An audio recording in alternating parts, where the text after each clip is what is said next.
Selamat pagi pemirsa, saya Budi Arti akan menemani Anda dengan beragam informasi terkini di antaranya. Dituduh curi HP, bocah 14 tahun asal-asahan dianiaya tetangga. ASN DPRD Kota Medan positif COVID-19. Manggala Ageni Palangkaraya manfaatkan cuka kayu sebagai disinfektan. Selain cuplikan berita tadi, kami juga akan menghadirkan beragam informasi lainnya.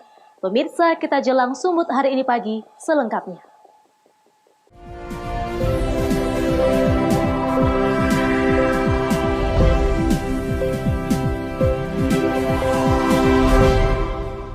Kita ke informasi pertama.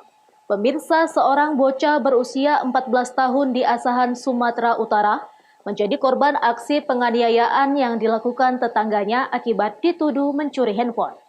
Tak hanya dipukul, korban juga dimasukkan ke dalam karung serta lehernya ditusuk dengan besi panas.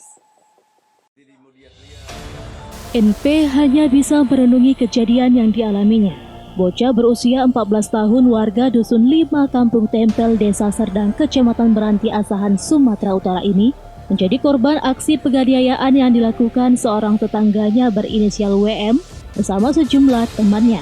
Dalam aksinya, pelaku dan teman-temannya tak hanya memukul bocah tersebut, juga memasukkannya ke dalam karung dan menusuk lehernya dengan besi panas. Tindakan keji pelaku dan teman-temannya mengakibatkan korban mengalami trauma dan luka lecet di leher belakang. Aksi penganiayaan itu dilakukan pelaku dengan tuduhan korban mencuri handphone miliknya. Peristiwa penganiayaan tersebut terjadi pada Selasa 4 Agustus sekira pukul 23:45 waktu Indonesia Barat lalu. Korban ditemui dan dianiaya pelaku di depan sebuah warung internet yang tak jauh dari rumahnya. Main di warnet, disangkanya awal ambil, masukkan ke gone, Terus dibuat besi semprot. besi semprot ya? Iya, Ada dipukul wajah ada ini, itu di apa itu belakang dibuat besi semprot. semprot. Dimasukin goni kayak mana? Dibawa kemana masukin goni? Ke simpang, Simpang dibawa. Dari mana? Goni itu Dari mana dibawa? diseret apa dia apa? diseret.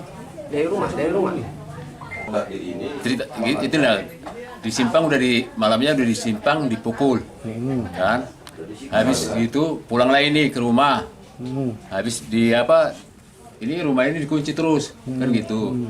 Datang orang itu malamnya jam 12 digedor, nggak mau buka rumah ini, jadi dari sinilah orang itu masuk gitu loh. Congkel. Berapa orang yang melakukan penumpukan? 5. Itu lehernya kenapa, Pak? Kena bakar. Luka lehernya itu luka lehernya di apa ya, Pak? Pakai besi. Besi panas. Hingga kini kasus penganiayaan menimpa bocah 14 tahun tersebut masih dalam penanganan polisi setelah ayah korban membuat pengaduan ke Mapolres Asahan. Taufik melaporkan untuk Eva Rina TV. Pemirsa, satu orang penumpang becak motor hanyut terseret air parit yang meluap saat melintas di Jalan Selam 5, Kota Medan. Becak motor hanyut dan tersangkut di bawah jembatan. Dalam kejadian tersebut, sebanyak satu orang penumpang masih dalam pencarian oleh Basarnas. Dengan menggunakan alat berat, masyarakat mencoba mengangkat becak motor yang hanyut dan tersangkut di bawah jembatan Jalan Selam 4, Kota Medan, Sumatera Utara. Sebelumnya sekitar pukul 3, pengendara becak motor beserta 2 orang penumpangnya melintas di lokasi tersebut. Dari keterangan saksi mata, kondisi jalan saat itu tergenang luapan air parit akibat hujan deras yang mengguyur sejak tengah malam. Saat mencoba menerobos banjir dan melewati jembatan tanpa pembatas di Jalan Selam 5, becak motor tersebut hanyut terseret arus. Pengemudi becak dan satu penumpangnya selamat, namun satu penumpang lainnya ikut terseret arus air parit. Korban hanyut yang masih dalam pencarian Marolop Butar-Butar 39 tahun merupakan warga Jalan Tangkuk Bongkar, Kota Medan. Mabuk. Terus yang biasanya mungkin agak kurang tidur, satu lagi yang pakai mabuk. Jadi korban ini mabuk ya, yang mabuk ya. Bang, itu penyebabnya kenapa bang kok bisa hanyut gitu bang? Iya lewat tinggal Tanjung, tinggal ke Pacar. Kan nggak ada batas jalannya. Jalan aja kan. Buat itu buat sebelah kiri itu masuk lubang. Nah, jadi posisi areal kita ini apakah banjir atau gimana? Banjir. Untuk melakukan pencarian korban hanyut, masyarakat bersama tim Basarnas menggunakan perahu karet melakukan penelusuran ke hilir parit. Becak motor terseret arus sekitar 100 meter dari lokasi kejadian akhirnya berhasil diangkat dan kemudian dibawa ke Polsek Medan Area sebagai barang bukti. Penumpang yang masih belum ditemukan, pembawa becak motor sedang kita periksa di Polsek Area. Pihak dari Basarnas beserta kepolisian beserta warga untuk penemuan untuk becak yang hanyut di dalam jembatan, tepatnya di Jalan Sulam, dekat Sandi Mandala 1. Untuk penumpang belum ditemukan, dan sementara untuk becak sudah kita boyong ke Polsek Medan Area. Untuk pembawa becak itu apakah sudah diperiksa di Polres? Sementara untuk tukang becak serta satu penumpang sudah kita ambil datanya di Polsek Medan Area dan saat ini sudah diamankan di Polsek Area beserta barang bukti becak. Hujan deras yang berlangsung lebih dari 4 jam menyebabkan luapan di sejumlah parit dan anak sungai di wilayah Kota Medan. Daniel Pekuali melaporkan untuk Evarina TV. Kita beralih ke informasi lainnya. Pemirsa, pasca Kepala Sekretariat Bawaslu Nias Utara berinisial CSN dinyatakan positif COVID-19, 4 orang rekan kerjanya dinyatakan reaktif COVID-19 berdasarkan hasil rapid test dari petugas Puskesmas Lotu. Saat ini keempat orang rekan kerja CSN tersebut sedang berada di Rumah Sakit Umum Gunung Sitoli untuk menjalani pemeriksaan swab test cepat molekuler. Usai pelaksanaan rapid test massal terhadap seluruh personel Bawaslu Nias Utara selama 2 hari berturut-turut di Puskesmas Lotu, 4 orang reaktif COVID-19 dirujuk di Rumah Sakit Umum Gunung Sitoli untuk menjalani pemeriksaan selanjutnya. Adanya yang reaktif di antara personel Bawaslu tersebut dibenarkan oleh Yadil Telumbanua selaku juru bicara tim gugus tugas percepatan dan penanganan COVID-19 Kabupaten Nias Utara. Namun Yadil Telumbanua masih belum bisa memberikan keterangan lebih lanjut terkait identitas keempat orang yang reaktif tersebut. Diketahui pasca Kepala Sekretariat Bawaslu Nias Utara dinyatakan positif COVID-19, seluruh pimpinan dan anggota Bawaslu beserta keluarga mereka masing-masing berjumlah 44 orang mengikuti rapid test di Puskesmas Lotu.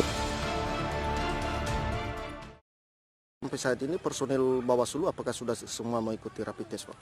Iya, untuk pegawai Bawaslu termasuk keluarga pegawai Bawaslu dari hari kemarin dan hari ini sudah dilakukan rapid test oleh tim gugus tugas, dalam hal ini Dinas Kesehatan Kabupaten Nias Utara.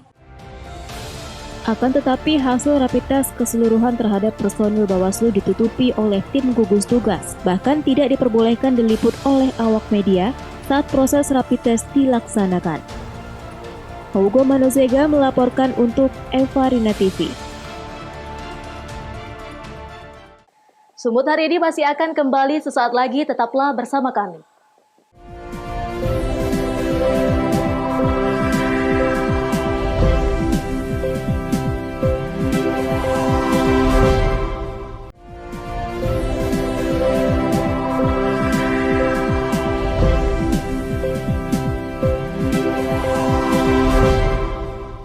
Terima kasih masih bersama kami. Pemirsa, penyebaran COVID-19 di klaster perkantoran kembali bertambah setelah kantor Kejaksaan Tinggi Sumatera Utara, penyebaran COVID-19 mulai tersebar di gedung DPRD Kota Medan. Seorang pegawai di Sekretariatan DPRD Kota Medan dinyatakan positif COVID-19 berdasarkan hasil swab. Satu pegawai aparatur sipil negara di lingkungan kantor DPRD Kota Medan dinyatakan positif COVID-19. Pegawai tersebut diketahui sebagai Kasubag Risalah dan Persidangan. Selain itu, ada juga salah satu pegawai lainnya berinisial HS yang masih menunggu hasil swab test keluar. Pelaksana tugas Sekretaris DPRD Medan, Alida, ketika menjelaskan bahwa seorang pejabat ASN ini sebelumnya telah memiliki riwayat perjalanan ke Kota Bandung untuk menghadiri wisuda 2 anaknya. Usai dari Bandung, ia mengalami demam tinggi, sehingga dilakukan pemeriksaan dengan swab PCR dan hasilnya positif COVID-19. Alida menyebutkan selain Kasubag tersebut masih ada lagi seorang pegawai di Sekretariat DPRD Medan yang sedang menjalani isolasi di salah satu rumah sakit rujukan COVID-19 di Kota Medan dan masih menunggu hasil swab keluar. Meski demikian, aktivitas di gedung DPRD Medan masih berjalan seperti biasa dengan perencanaan jam kerja yang akan dibuat 2 bagian guna menghindari kerumunan. Setiap harinya juga seluruh ruangan kerja disemprot disinfektan. Saat-saat tertentu aja. Jadi tidak mengumpul di sini. Yang positif baru 1 orang. 1 orang ini memang yang 2 namanya di rumah sakit, 1 lagi di rumah sakit Bunda Tamrin 1 namanya Ermalinda, tapi itu belum ada hasil swab. 1 lagi di rumah sakit Royal Prima itu sudah ada hasil swab positif. Jadi yang positif baru 1 orang yang sampai saat ini. Nah, terus langkah-langkah kita menyusul adanya staf kita yang positif, apakah kita akan lockdown atau seperti apa nanti menjelang paripurna? Memang sesuai aturan, memang kita memang harus lockdown. Cuma situasi dan kondisi kita di sini, semalam kami sudah membuat surat kepada gugus tugas. Kami bermohon karena ada acara paripurna yang nggak bisa kita elakkan, yaitu tanggal 14 UT RI ke-75. Yang kedua ada nota kesepakatan KUA PPAS R APBD 2021 dan P APBD 2020. Itu hal yang sangat penting di tanggal 18. Mungkin rencana kita di atas tanggal 18 kita akan melakukan lockdown. Sementara itu, untuk rapat paripurna di gedung DPRD Kota Medan dilakukan secara virtual, menunggu pertanggal 18 Agustus nanti dilakukannya penutupan sementara aktivitas di lingkungan kantor. Wahyu Pratama melaporkan untuk Evarina TV. Pemirsa, Kejaksaan Negeri Labuhan Batu melakukan penahanan terhadap 3 tersangka OTT kepolisian pada Agustus 2019 lalu terkait dugaan pemotongan dana BOK dan JKN tenaga medis di Puskesmas Perlayuan Labuhan Batu, Sumatera Utara.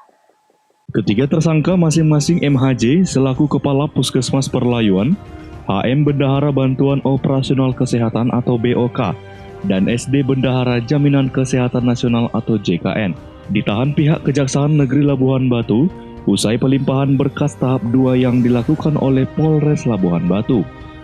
Kepala Kejaksaan Negeri Labuhan Batu Kumaidi menyebutkan, usai melakukan penelitian terhadap berkas perkara dan barang bukti uang tunai senilai 160 juta rupiah yang dilimpahkan pihak kepolisian, pihaknya langsung melakukan penahanan terhadap ketiga tersangka dugaan pungli dana BOK dan JKN pada operasi tangkap tangan yang dilakukan pihak kepolisian pada Agustus tahun lalu. Dengan alasan kemanusiaan karena sedang hamil tua, terhadap tersangka SD dilakukan penahanan rumah. Sementara untuk tersangka MHJ dan HM langsung dititipkan di ruang tahanan Polres Labuhan Batu sebelum nantinya dilakukan proses persidangan. Alhamdulillah pada hari ini kami telah menerima tahap 2 perkara tindak pidana korupsi, yakni berupa pungutan liar bantuan operasional kesehatan di Puskesmas Perlayuan. Terhadap perkara tersebut di dalamnya ada 3 tersangka. Setelah kami lakukan penelitian terhadap tersangka, barang bukti, kemudian kami lakukan penahanan. Atas perbuatannya, ketiga tersangka dikenakan pasal 11 dan 12 huruf E Undang-Undang tentang Pemberantasan Tindak Pidana Korupsi, junto pasal 55 ayat 1 KUHP dengan ancaman maksimal 20 tahun penjara. Ucok Sitorus melaporkan untuk Evarina TV.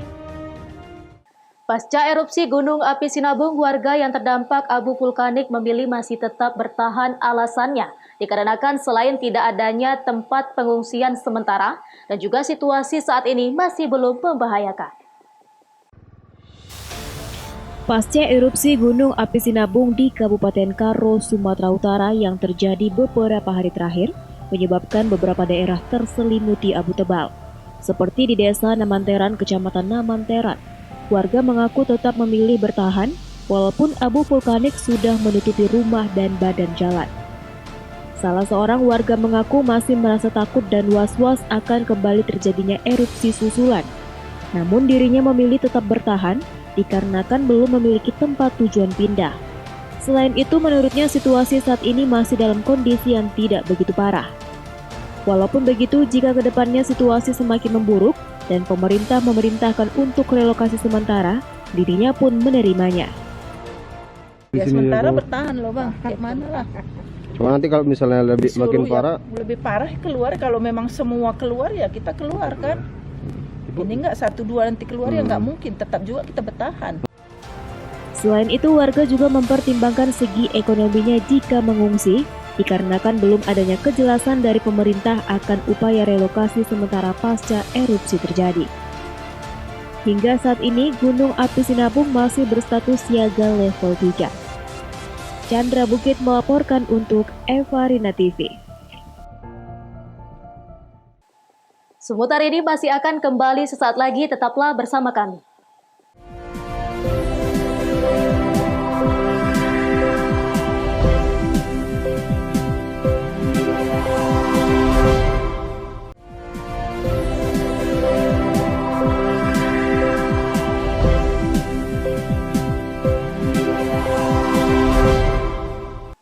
Terima kasih masih bersama kami. Pemirsa, bagi Anda di rumah, mungkin tak asing lagi mendengar kuliner yang satu ini. Ya, miso kerang kepa yang berasal dari Kabupaten Asahan, Sumatera Utara ini merupakan makanan yang khas. Makanan ini sudah diracik dengan bumbu rempah-rempah yang membuat para pecinta kuliner menikmati makanan khas dari Asahan yang satu ini. Tepatnya di Jalan Getek, Kelurahan Mutiara, Kecamatan Kisaran Timur, Kabupaten Asahan. Terdapat di sebuah warung berdinding tepas dan pinggir sungai Asahan menambah keindahan miso kerang kepa. Namun siapa sangka, warung yang sederhana di pinggir sungai Asahan ini ramai dikunjungi oleh pelanggan yang gemar dan suka dengan masakan khas yang ada di warung tersebut. Bagi penggemar miso kerang kepa, kalian bisa menikmatinya di Kabupaten Asahan. Dan miso kerang kepa ini menjadi makanan khas Kabupaten Asahan. Cara memasak kuliner satu ini sedikit berbeda dengan kuliner miso-miso lainnya. Kerang kepa direbus dengan rempah-rempah air panas agar menambah harum makanan yang satu ini. Selanjutnya ditambah kemiri, bawang putih, bawang merah, dan merica. Nah, sebagai menu spesial disediakan di atas kerang kepa dan air kepa yang membuat nafsu makan Anda bertambah. Rasa miso kopah ini rasanya mantap, nikmat, maknyus kalau dimakan. Apalagi kita lihat pemandangannya begitu indah ketika kita membawa keluarga. Harganya sendiri bang? Harganya begitu terjangkau, sekitar 6.000 per mangkok. Orang kan biasa buat miso itu dari ayam atau daging kan. Kita mau coba dari kepa, ternyata enak, kita buat gitu aja. Bumbu-bumbunya sendiri apa itu Pak? Bumbunya biasa, bumbu miso tetap. Hanya kita masukkan langsung kepahnya ke dalam biar menjadi kaldu gitu aja. Harganya sendiri Kak, gimana Kak? Harganya murah, 6.000 per seporsi. Satu hari menghabiskan berapa itu Kak kepah? Nggak tentu, kadang 5, 6, mau sampai 8. Yang datang sendiri itu dari mana?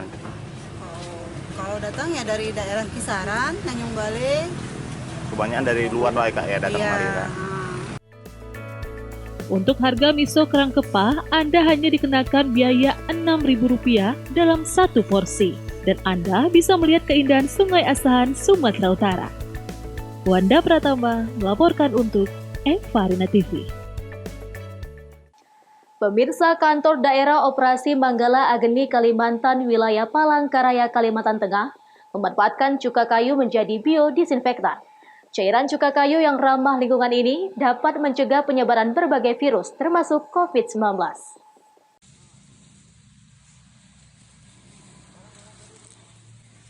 Tim Manggala Agni atau Tim Pemadam Kebakaran Hutan Kalimantan 1 Wilayah Palangkaraya Kalimantan Tengah memanfaatkan sisa tebasan kayu dan ranting menjadi cairan biodisinfektan.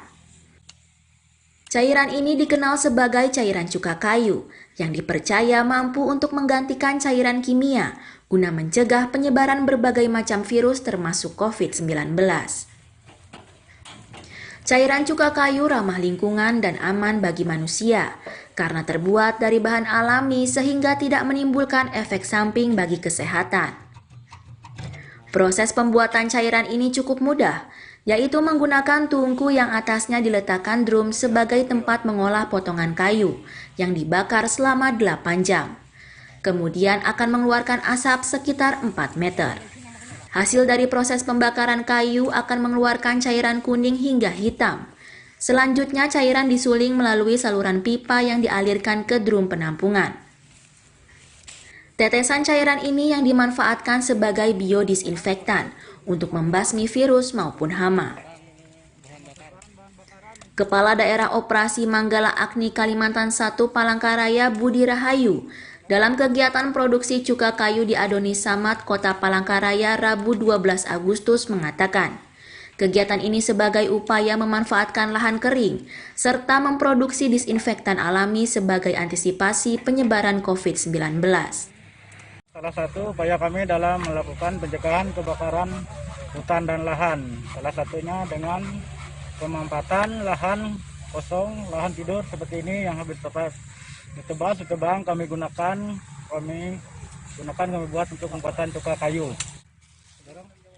Penelitian dan pengembangan Pusat Litbang Hasil Hutan Kementerian Lingkungan Hidup dan Kehutanan telah memastikan asap cair kayu dengan konsentrasi 1% memiliki kemampuan lebih baik dalam menghambat pertumbuhan mikroorganisme dibandingkan alkohol 70% yang selama ini sering dijadikan bahan dasar disinfektan.